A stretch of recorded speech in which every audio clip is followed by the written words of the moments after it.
8 dias após os ataques antidemocráticos em Brasília, as discussões sobre quem seriam os responsáveis continuam.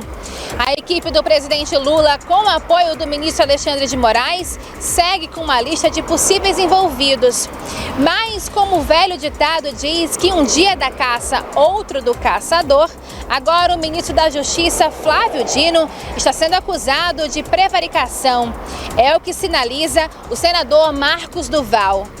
Como já venham denunciando, o ministro da Justiça e o presidente Lula já sabiam que haveria a destruição dos três poderes e prevaricaram. Já estou solicitando a sua prisão e darei início ao impeachment do presidente Lula.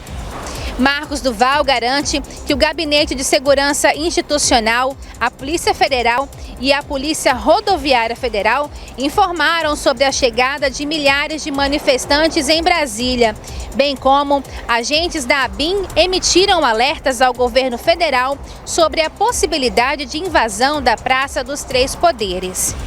Em sua defesa, Flávio Dino disse apenas que o Ministério da Justiça não comanda o policiamento ostensivo nem a segurança institucional, a não ser em caso de intervenção federal. De forma irônica, o ministro da Justiça afirmou: "Fico pensando se eu tivesse proposto intervenção federal antes dos eventos no dia 8. O que diriam? Ditadura boliviana? Coreia do Norte, Cuba e etc, etc. Propus intervenção federal com base real, não com base em presunções. Não sou profeta, tampouco engenheiro de obra pronta." O senador Marcos Duval disse ainda que a representação com o pedido de prisão do ministro da Justiça será encaminhada ainda esta semana para o Procurador-Geral da República, Augusto Aras. Françoise Almeida para o jornalismo da Rema TV. Obrigado, Françoise. Está aí, então, esse assunto, mais um assunto polêmico. O ano passado a gente até comentava aqui no programa, em algum momento com os debatedores aqui, a gente até, num almoço lá no Buiú, na feijoada, ou às vezes algum lanche que a gente faz aqui depois do programa, falando sobre isso, como que vai ser 2023 o debate político. Será que vai ter? Será que vai continuar? Gente, eu acho assim que a pergunta é: vai parar? Quando? Eu acho que é muito improvável. Começando pela direita, vamos lá, Moisés Cruz, boa noite. Satisfação em reencontrar o amigo, tê-lo aqui no programa, o seu comentário sobre esse tema. Boa noite. Opa! Boa noite e seja bem-vindo, Cícero. Obrigado. Sentimos a sua falta aqui. Ah, tá. Só não pode dar microfonia, né? Isso. Opa, agora normalizou? Tranquilo? Vamos lá, vai embora. Pois é, então, nada melhor do que o dia atrás do outro, né? Eles que estavam pedindo cabeça de gregos e troianos, agora estão enroscados. Hoje eu vi uma notícia, Zezinho, que 48 órgãos do governo federal, Cícero, foram informados pela BIM de tudo que iria acontecer detalhadamente. Flávio Dino sabia de tudo isso antecipadamente. Então, se a gente for seguir a regra, Cícero, do Alexandre de Moraes, que prendeu o coronel, que prendeu um ex-ministro da Justiça que estava viajando, eu até agora não entendi onde se encaixa a culpa do ex-ministro Anderson Torres. Qual é a culpa dele? Porque para você decretar uma prisão preventiva de alguém, você tem que ter provas robustas, não é provas superficiais. São provas robustas de um ato doloso, de uma vontade de fazer algo criminoso. Até agora eu não achei ainda, mas eles acharam. Então, se acharam no ex-ministro que estava saindo e o Flávio Dino, que estava no cargo, que foi avisado, que tinha documento, que sabia de tudo. Agora eu quero ver como o Flávio Dino e o Lula também que sabia, né? E, inclusive, até dispensaram um efetivo, um pelotão de quase 40 homens que servia ali para fazer a proteção do Planalto. A outra coisa é os policiais das câmaras, né? Ninguém estava de prontidão, Cícero. Ninguém ficou ali, são vários policiais da Câmara, vários policiais do Senado. Todo mundo estava onde, esse pessoal? Essa história precisa ser muito bem explicada. E eu tenho certeza que quanto mais a gente cavar, que quanto mais a gente buscar, vai aparecer culpados. Vai aparecer culpados. Não é culpado só da direita, não. Tem gente da esquerda que cavou e provocou esse fato. Muito bem, Ramon Cujuí, boa noite, satisfação estar com você mais uma vez no programa. E aí, vem impeachment aí, vem CPI para cima do presidente Lula? Boa noite, Cícero, prazer revê-lo aqui, é uma honra tê-lo de volta aqui. Muito obrigado. Um abraço para o Edivaldo, não sei onde voltar, será que o Edivaldo foi para Miami também? Está todo mundo indo para Miami agora. Brincadeira, Edivaldo, um abraço para você, companheiro. Um abraço para o Zezinho aqui, boa noite para o Moisés também, boa noite para o Buiu. Né? E boa noite para todos os amigos e amigas que prestigiam o News 5.1 com a sua audiência, tanto pelo sinal aberto da Rema 5.1, quanto pela internet de qualquer lugar desse nosso planetinha. Né? O Marcos Duval é brincadeira, né? É um ministro brincante, um senador brincante.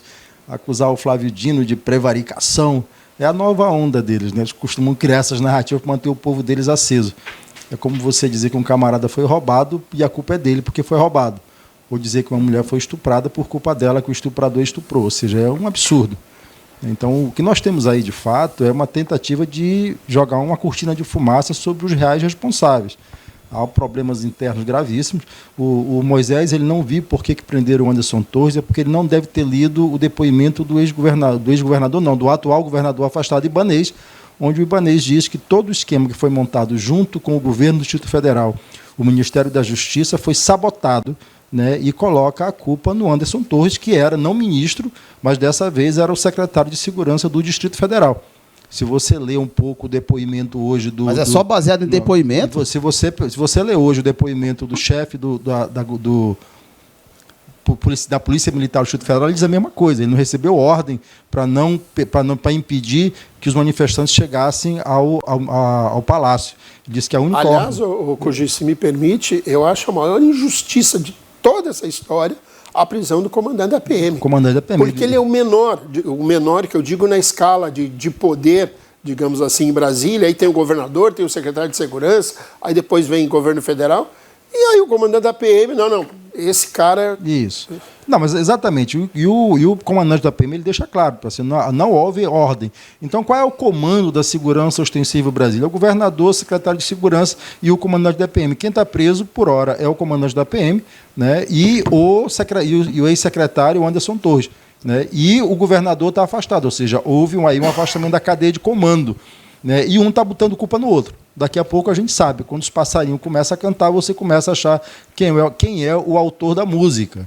Né? Essa é a grande verdade. O Flávio Dino está corretíssimo. O governo federal fez todo um planejamento, junto com o governo do Distrito Federal, que, diga-se de passagem, e outros eventos semelhantes, né, que ocorreram em Brasília, sempre teve de prontidão com a polícia do Distrito Federal para fazer a segurança ostensiva. Existe problema dentro dos setores militares do governo, tanto que o GSI não faz a segurança pessoal do presidente da República mais, é a Polícia Federal, isso desde o começo do mandato, justamente porque setores do Exército, a segurança pública deviam ser órgão do Estado, estão completamente infiltrados, aparelhados por uma ideologia, né, ligados a Bolsonaro. Estão agindo como se fossem participantes de milícias e não como membros de força de segurança do Estado. E vai se passar aí um pente fino, né, para identificar autorias, né, e condutas equivocadas e punir os responsáveis. Ainda tem água para rolar debaixo dessa ponte. Eu tenho certeza que o ministro Flávio Dino vai atuar de maneira firme como vem atuando. Zezinho Santos, boa noite. Satisfação estar com você mais uma vez nesse debate. E aí você me diz se é verdade que os passarinhos cantando, a gente descobre quem é o compositor mesmo? Você entende essa teoria do Cujuí aí? Boa noite a todos, boa noite a você, telespectador, e todos aqui debatedores, Cujuí e as, como é que se diz, as pérolas dele, né? Mas é um bom debatedor, a gente nos respeita e engrandece o debate público. Eu vou falar uma palavra hoje do Romeu Zema, né? Governador do coisa. Zema diz que governo Lula pode ter facilitado o ataque em Brasília para fazer de vítima. Essa é a palavra. Prometo amanhã, inclusive vi hoje o corte dele, era para eu ter colocado hoje, mas amanhã eu trago palavra do governador. Pode ter, ele falou que é suposição, mas pode ter. Olha, um governador que tem credibilidade, tá? Hoje tem muita credibilidade. Agora, eu não sei se ele quer assumir aí a direita. E quando o Cícero fala da minha direita, eu só estou na direita, mas não sou nem direita nem esquerda. Eu defendo o telespectador e o povo brasileiro. É essa a minha coisa. Agora, tendência todos têm. Eu já falei, eu tenho compromisso com os fatos. Mas vamos lá. Flávio Dino, num governo sério, no governo defende a austeridade, Flávio Dino já era para ser afastado, já era até concluir as investigações. Nós vamos ver muitas coisas acontecendo sobre esse desenrolar dessas investigações. Eu defendo a CPI tem que ser feita e punir os culpados desses atos de vandalismo. Não vejo individualização. Aqueles que cometeram crime, aqueles que foram infiltrados, aqueles que foram lá para quebrar, aqueles que se diz profissional, que foram lá, como se diz. Mas eu estou vendo muita politização, explorando esse evento como política para capitalização, e eu vejo que não é o momento para isso. Nós estamos falando de algo muito sério, de algo que aconteceu. Quebraram ali os 3 poderes. É algo de punir mesmo. Punir. Agora, individualizar. Agora, Flávio Dino está na frente do governo como dando entrevista, protagonista, ele e o presidente Lula, aí eu já vejo coisa. Não, primeiro se investiga, deixa ele quietinho sem dar entrevista. Primeiro, para mim, eu defendi o afastamento. Porque se ele sabia e não fez nada, então subestimou. E quem subestima, paga o preço. Quanto ao Anderson Torres, Moisés, eu vejo o seguinte, eu vejo que havia motivos, porque houve uma série de coisas. Logicamente que no processo devido legal, ele vai fazer a defesa dele. Inclusive, até o celular ele esqueceu. Mas, não, ele falou que esqueceu o celular. Convenientemente esqueceu, né? Não, ele falou. O cara foge para Miami e o celular que tem as Não, eu provas, sei que quando eu esqueço o meu em casa, eu vou buscar. Eu vou buscar quando eu esqueço. Vamos pagar a passagem para ele ir para Miami. Não, então, quando eu esqueço o meu em casa, eu vou buscar. Ele esqueceu. Mas vamos lá. Então, eu vejo assim, tudo bem que já estava afastado. Tem jurista que defende que não era para ser afastado porque já não era mais secretário, não tinha como ter interferência e obstruir as investigações. Mas aí é outro assunto que a gente, no decorrer da semana, nós vamos falar. Agora, quanto à questão do Flávio Dino, ele está, muito pelo contrário, ele está indo para o ataque e colocando o interventor que ele colocou lá hoje para dar entrevista. Outro comunista. Não, todos nós sabemos, isso aí a gente não vai ficar... o que nós temos aí, é esse aí. Aquele. E hoje ele já tomou decisões, né? Quanto da Polícia Federal. Ele, quer dizer, é o poder da caneta, como o juiz disse, e a gente vai ver muita coisa nesse governo. Muita pauta-bomba nós vamos ver. Eu tenho um otimismo nesse governo, em algumas coisas tem avanço, mas em outras a gente já sabia. E nunca esconderam na campanha. Sempre demonstrou. E a gente já está vendo. Então... Quem viver, verá. Não tinha ninguém enganado, né, Zezinho? Não. Quem votou sabendo. Deu a procuração sabendo. Exatamente. Já, não foi um cheque em branco, não. Foi um cheque sabendo de todas essas pautas bombas. Agora, Flávio Dino, para mim, já passou da hora de ser afastado até a apuração das investigações. Só para concluir, te ajudar aí no teu raciocínio, Zezinho, o Anderson Torres, ele não foi afastado. Ele já tinha sido exonerado. Então não tinha como ele ser afastado, né? Não, ele já estava afastado do cargo. Ele já estava afastado. Ele já estava afastado. Já tinha sido exonerado. Então, ele não tinha como interferir e obstruir. Ele vai responder, né? Mas claro que tinha. Arnaldo, boa noite, satisfação tê-lo no programa. Satisfação estar de novo com você aqui debatendo. A companhia é tão agradável de sempre. Seja bem-vindo. Primeiramente, eu gostaria de desejar a você felicidade no seu retorno das férias. Muito obrigado. Né? Dizer que você foi exemplarmente, dignamente e competentemente aqui substituído nesse tempinho pelo nosso querido amigo Edivaldo. Né? O nosso querido Edivaldo dispensa apresentações. Vai dizer que, no momento assim, do qual nós convivemos todos, São duas pessoas que se completam e a gente se sente muita vontade com dois tipos de profissionais que vocês são. Então, parabéns pelo seu retorno e a gente se sente muita vontade de continuar aqui no debate.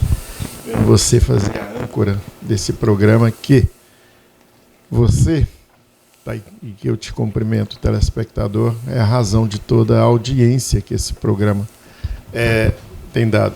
O que demonstra um debate sério, o que demonstra a gente estar levando conhecimento. Dá um pouquinho daquilo que a gente sabe, cada um, né, na sua ideologia partidária, ou cada um na sua independência, a gente poder levar esse conhecimento. Então, meu boa noite Juí, boa noite Zezinho, Moisés, Cícero, né, e toda a nossa técnica aqui que faz com que o programa chegue até você. O senador Marcos Duval, ele está tentando se transformar numa figura emblemática dentro do Senado. É um senador de clero, de baixo clero, nunca teve na época um bolsonarista, não tinha voz e nem vez, e é óbvio que dentro de um processo democrático, ele fazendo oposição, ele será visto de uma maneira ou de outra pelas câmaras televisivas, pela imprensa e tudo mais, que precisa realmente alguém ser oposição ao governo, independente de qual governo que seja, se está bem ou se está mal, a voz dele será ouvida ou por um ou pelo outro lado. Ele deve disputar a candidatura de novo agora em 2 vagas e ele está tentando segurar sua paliçada porque nós sabemos que 4 anos passa muito rápido. Com relação a ele pedir impeachment de Lula e pedir prisão de Flávio Dino, ele está falando e está botando um discurso para agradar o seu povo. Mas tudo isso não passa de basófias. O que nós sabemos é que aconteceu, todo mundo viu acontecido. Ontem, nos programas de televisão, principalmente no Fantástico, você pode ter um parâmetro daquilo que foi a ação da polícia e a ação daqueles que se chamam de criminosos. E com isso, quem vai julgar, vai chegar e vai definir, discernir, isso é a justiça. Porque tem o devido processo legal, tem o direito de defesa das pessoas e depois os seus julgadores. No final, terão aqueles que serão condenados, terão outros que serão absolvidos. O detalhe é que nós vimos uma barbárie. O detalhe é que nós vimos coisa nunca antes nesse país e que depois de apurado transformará num marco histórico esses acontecimentos que ocorreram em Brasília. E independente de quem sabia ou não sabia, o fato aconteceu. E independente de saber ou não saber, rotulou que a direita é burra.